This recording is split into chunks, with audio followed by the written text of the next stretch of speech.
नमस्कार। Welcome to my channel achieve your goal. आज के सेशन में हम लोग बहुत ही महत्वपूर्ण टॉपिक को डिस्कस करने वाले हैं, वॉइस।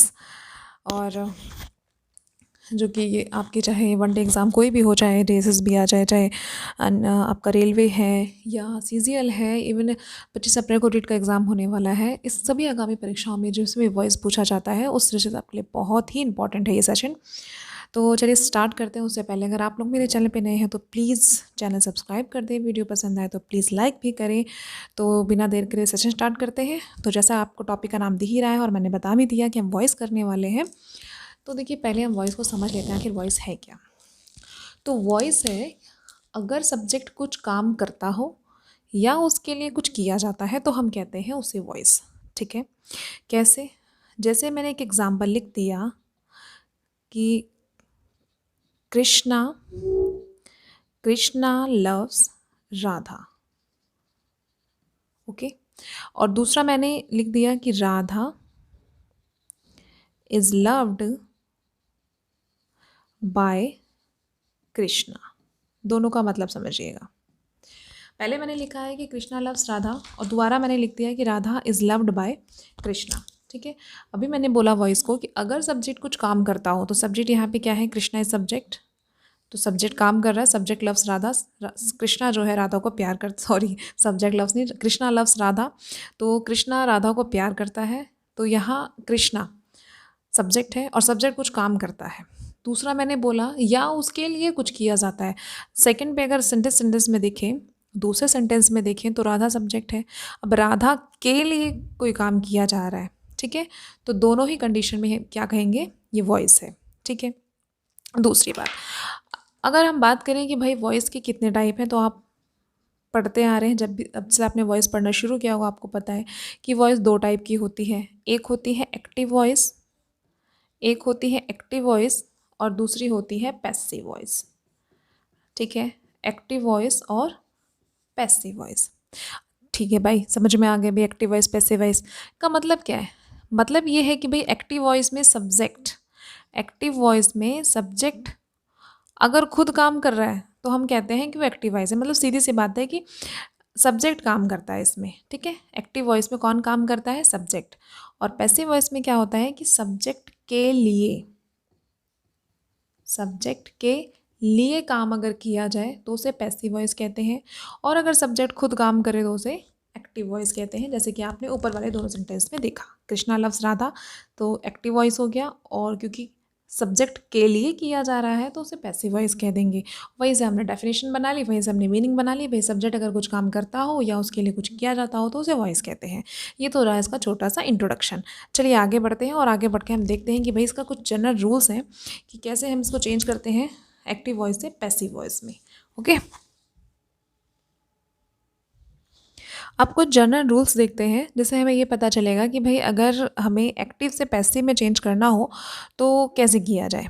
अगर पहले रूल की मैं बात करूँ तो पहला रूल ये कहता है, या एक कॉमन सा, कि सब्जेक्ट को ऑब्जेक्ट के स्थान पर और ऑब्जेक्ट को सब्जेक्ट के स्थान पर प्रयोग किया जाता है। ठीक है, और ऐसे ऑब्जेक्ट को सब्जेक्ट बनाएंगे।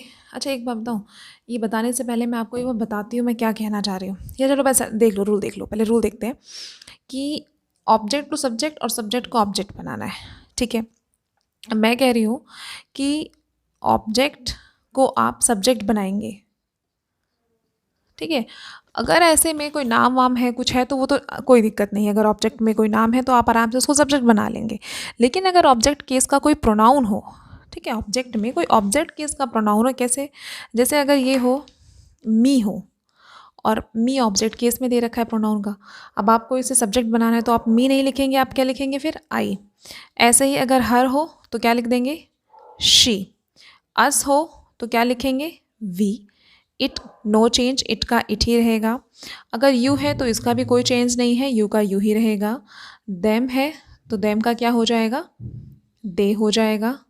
हिम का हो जाएगा ही, और होम का हो जाएगा हु। इतना तो आपको माइंड में रखना पड़ेगा। ठीक है, अगर ऑब्जेक्ट से सब्जेक्ट में जाते हैं तो वहीं पे मैं इसका दूसरा रूल अगर लिख दूँ, ज़्यादा टाइम वेस्ट ना करते हुए कि दोबारा इसको बताऊँ, अगर मैं दूसरा रूल भी यही लिख दूँ कि भाई अब सब्जेक्ट को ऑब्जेक्ट भी तो बनाओगे, सब्जेक्ट से ऑब्जेक्ट में भी तो जाओगे, तो क्या दिक्कत है। अब अगर सब्जेक्ट में दे रखा होगा आई तो रिवर्स कर देना, मी बना देना। सब्जेक्ट में शी होगा तो हर पे कर देना, वी होगा तो अस कर देंगे, यहाँ नो चेंज है। दे होगा तो उसका दम बना देंगे, ही होगा तो उसका हिम, और हु होगा तो हुम कर देंगे।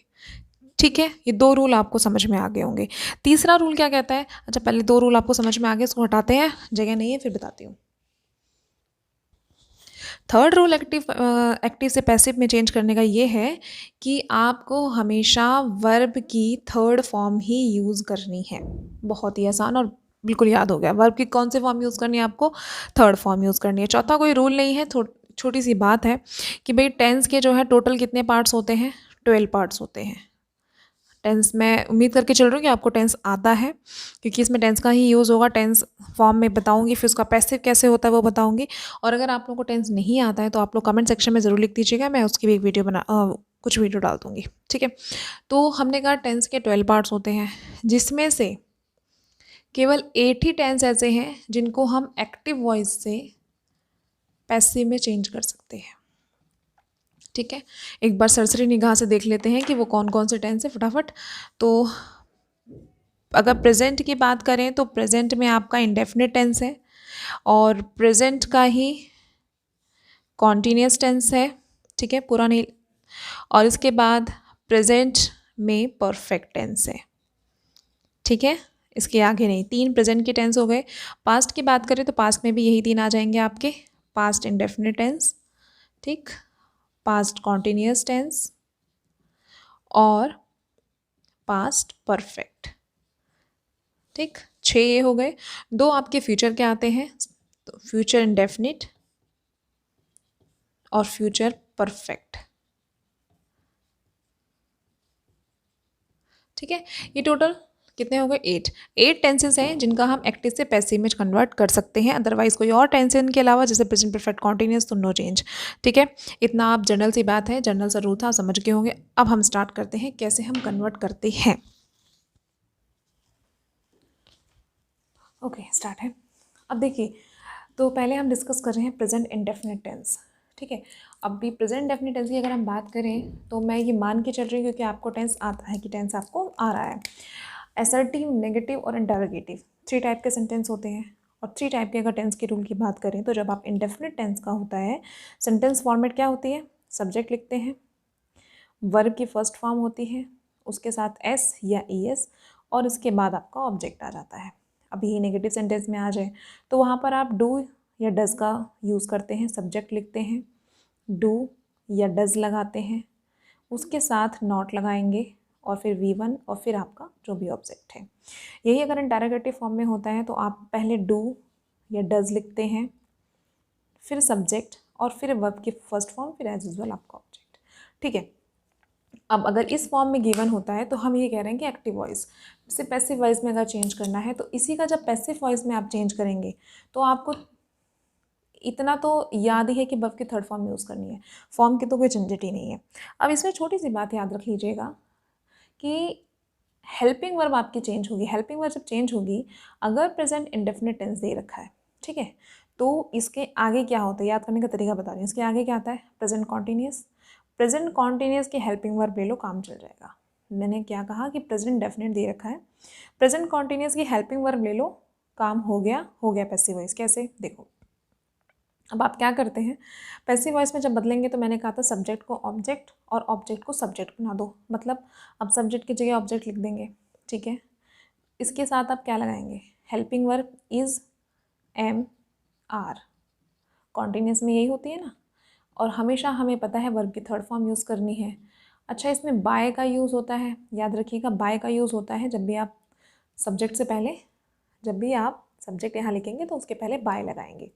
ओके, चलिए यहाँ देखिए, अब इसमें भी वही करेंगे आप, ऑब्जेक्ट लिखेंगे, ऑब्जेक्ट पहले आ गया, हेल्पिंग वर्ब वही रहेगी, इज़, एम, आर। क्लियर, क्योंकि नेगेटिव फॉर्म में है तो नॉट भी लगा देंगे, वर्ब की थर्ड फॉर्म रहेगी, बाय लगाएंगे और सब्जेक्ट लेंगे, काम ख़त्म।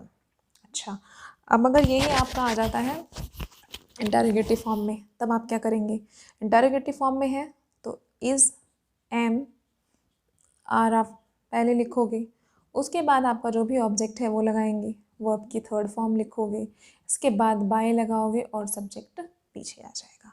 ये हो गया सिंपल सा एक रूल। जिसको रूल समझ में आता है रूल समझ लो अच्छे से। भाई अगर रूल क्या करोगे, भी सेंटेंस बताऊंगी ना, आप रूल अपने आप ही समझ में आ जाएगा। अच्छा अपने आप बना लोगे रूल। और देखने में तो बड़ा लेंदी लग रहा है, क्या है ये, लेकिन है कुछ भी नहीं। कुछ नहीं किया हमने, ये हमें पता था, ये पता था बाय लगता है, सब्जेक्ट ऑब्जेक्ट, ऑब्जेक्ट सब्जेक्ट बनता है, हमको पता है। बस यही तो किया ना, हेल्पिंग वर्ब कॉन्टिन्यूस की इज एम आर लगा दी उठा के। ठीक है ना।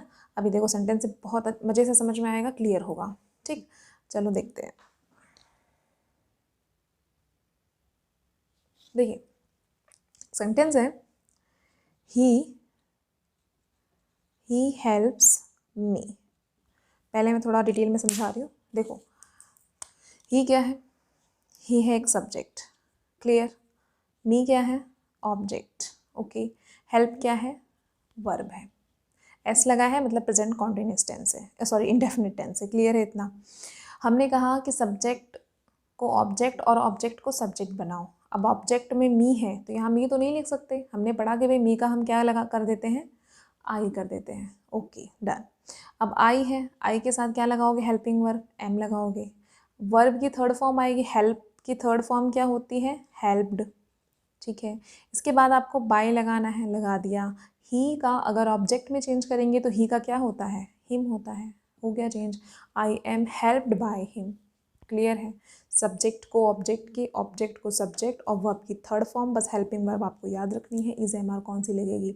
एक और एग्जांपल देख, जैसे लिखा है, जैसे लिखा है दे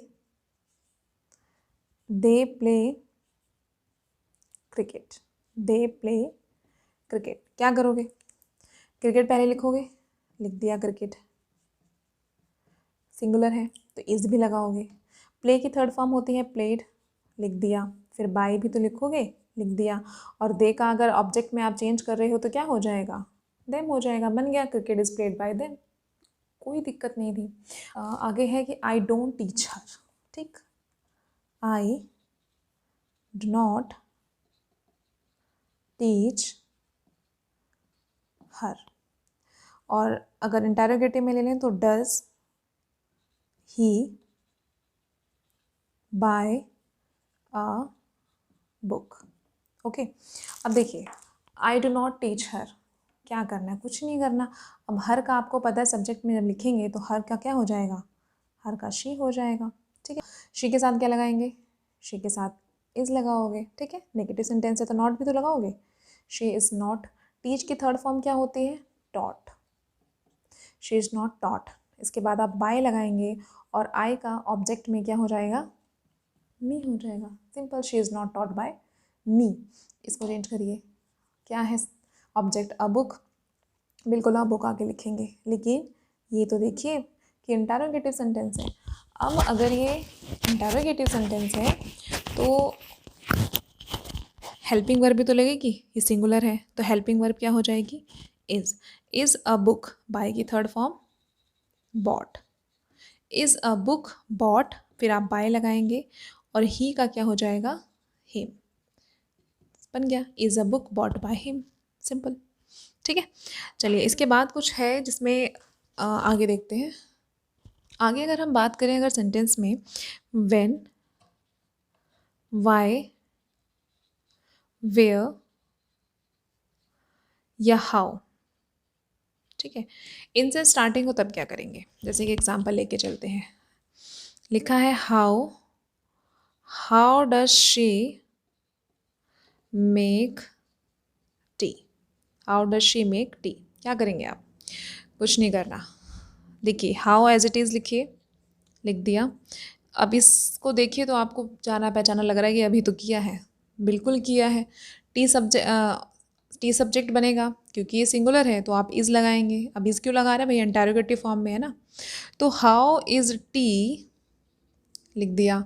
इसके बाद मेक की third form made, how is T made, अब बाय लगाएंगे, लगा दिया। शी का क्या हो जाएगा, हर हो जाएगा, सिंपल सी बात है। चलिए व्हेन वाला देखिए, when do you see films, when, when do you see films, ठीक है। चलिए कोई दिक्कत नहीं है, व्हेन को एज इट इज़ लिख दीजिए। अब इसके बाद आपको शायद कुछ जाना पहचाना सा लगा, बिल्कुल लगा होगा। फिल्म्स प्लूरल है तो हम इसके साथ हेल्पिंग वर्ब आर लगाएंगे। लगा दिया आर फिल्म्स। सी की थर्ड फॉर्म क्या होती है? तो सीन होती है। इसके बाद बाय लगाओगे और यू तो चेंज ही नहीं होता, तो यू का यू ही रह जाएगा, ख़त्म बात। ठीक है ना। चलिए ये तो केस आपका था कि भाई व्हेन, वाई, वेयर और हाउ से हो। अगर व्हाट और विच से हो, ज़्यादा नहीं, थोड़ा सा चेंज आ जाता है ना। अगर व्हाट और विच से हो तो यहाँ दिख जाएगा ना आपको, या इसको क्लीन कर देते हैं फिर बताते हैं। एक मिनट रुकिए, एक मिनट रुकिए। अब अगर व्हाट और विच से हो, ठीक, व्हाट और विच, इसके बाद हु और हुम भी आएगा, वही बताते हैं। अगर हो व्हाट या विच से स्टार्टिंग, तब आप क्या करेंगे? जैसे हम एग्जाम्पल लेते हैं, व्हाट डू यू ईट, बिल्कुल सिंपल सा एग्जाम्पल है, what do you eat, what do you eat. और दूसरा ले लेते हैं कि विच चेयर्स डू यू लाइक। पूरा बोर्ड का यूज़ कर लेते हैं, वैसे बड़ा छोटा बोर्ड है हमारा। What do you like, what do you eat. तो ठीक है भाई, व्हाट को हम ऐसे ही लिख देते हैं, व्हाट। अब तो भाई कुछ जाना पहचाना शकल सी लग रही होगी, ईट। अब यहाँ बस इतना याद रखना है, ईट आपकी हेल्पिंग मेन वर्ब है। ईट मेन वर्ब है तो थर्ड फॉर्म में चेंज होगी, तो इज एम आर तो आप इसके अकॉर्डिंग लगा देंगे, सिंगुलर है, लेकिन अब ये ईटन हो जाएगा। ठीक है, व्हाट इज ईटन, बस इसके बाद बाय लगाइए, यू का यू रहेगा, चेंज होगा ही नहीं, बात ख़त्म। नहीं, देख लीजिए, विच यही रहेगा। ठीक है, अब ये नाउन आ गया तो यहाँ लिख देंगे चेयर्स, विच चेयर्स। अब यहाँ से देखिए, डू यू लाइक से हेल्पिंग वर्ब से आगे देखते हैं। ठीक है, तो लाइक है, चेयर्स है, तो चेयर्स के अकॉर्डिंग आर लगाइए, लाइक की थर्ड फॉर्म लाइक्ड हो जाएगी और यू पीछे बाय यू। ठीक है ना, which chairs are liked by you. I hope clear हो रहा होगा और समझ में आ रहा होगा। तो नेक्स्ट है, अगर हु या हुम से हो तब क्या करेंगे, देखिए। जैसे सेंटेंस लिख देते हैं कि हु एडवाइजेस यू। ठीक है, तो अभी हमने जब पीछे मैं जनरल रूल समझा रही थी तो मैंने आपको बताया था हु का क्या हो जाएगा, हुम। तो यहाँ लग जाएगा बाय हुम, हु का by whom, by whom advises you, तो यू आगे आएगा तो उसके साथ हेल्पिंग वर्ब आर लगेगी, तो आर यू एडवाइज की थर्ड फॉर्म एडवाइज्ड। यहाँ पीछे हमने बाय नहीं लगा क्योंकि हु जब हटाते हैं तो उसके साथ उसके जगह पे बाय हुम लगता है। ठीक है ना, अगर हुम होता तो चलो हुम वाला ही बता देती हैं कि क्लियर हो जाएगा ना एकदम। जैसे अगर ये है कि हुम डू यू कर्स, ठीक, अगर ये है तो अब आप क्या करेंगे, होम की जगह क्या लिखेंगे, हु। बस यहीं पे चेंजेस है, बाकी कहीं चेंजेस कुछ नहीं था, और बीच में थोड़ा सा आपको ध्यान रखना, नाउन है तो। ठीक है, तो होम की जगह आया हु। अब आगे देखिए सेम ही लग रहा होगा, कर्स, क्योंकि वर्ब है, ये मेन वर्ब है, तो यहाँ पर जो भी है सिंगुलर है तो इज़ लगा दीजिए। इसकी थर्ड फॉर्म होती है कर्स्ड और इसके बाद बाय यू, बस। तो ये प्रेजेंट इंडेफिनिट टेंस यहाँ पर ख़त्म होता है। कुछ मैंने जनरल रूल्स बताए, बाकी टेंस, एक टेंस हमने सॉल्व किया इस प्रेजेंट डेफिनिट टेंस का, कि अगर इस प्रेजेंट डेफिनिट टेंस फॉर्म में हो तो कैसे एक्टिव से पैसिव में चेंज करते हैं। बाकी कुछ भी नहीं है, बहुत आसान है। इसी को अगर एक दो बार देख लोगे ना और इसके बाद प्रैक्टिस मारोगे, प्रैक्टिस तो करोगे तभी समझ में आएगा, कोई भी चीज़ कोई दवा तो है नहीं देखते ही समझ में आ जाएगा। प्रैक्टिस करिएगा, इसके बाद इसको देख लिया समझ लिया, इसके बाद प्रैक्टिस लगाएंगे तो अच्छे से क्लियर हो जाएगा। मैं तो खाली आपको एक बेसिक बताने की कोशिश की है। चलिए ठीक है, सेशन ख़त्म करते हैं। और आप लोगों की कोई अगर आलोचना है, चाहे सुझाव हो, प्लीज़ कमेंट बॉक्स में ज़रूर लिखिएगा, और प्लीज़ मोटिवेट करते रहिए, आपके एक लाइक से बहुत मोटिवेशन मिलता है। लाइक करें, और चैनल सब्सक्राइब नहीं किया तो प्लीज़ चैनल सब्सक्राइब भी कर दें, आपको कुछ भी नहीं जाएगा। तो चलिए, रात बहुत हो गई है, सेशन एंड करते हैं। Thank you so much.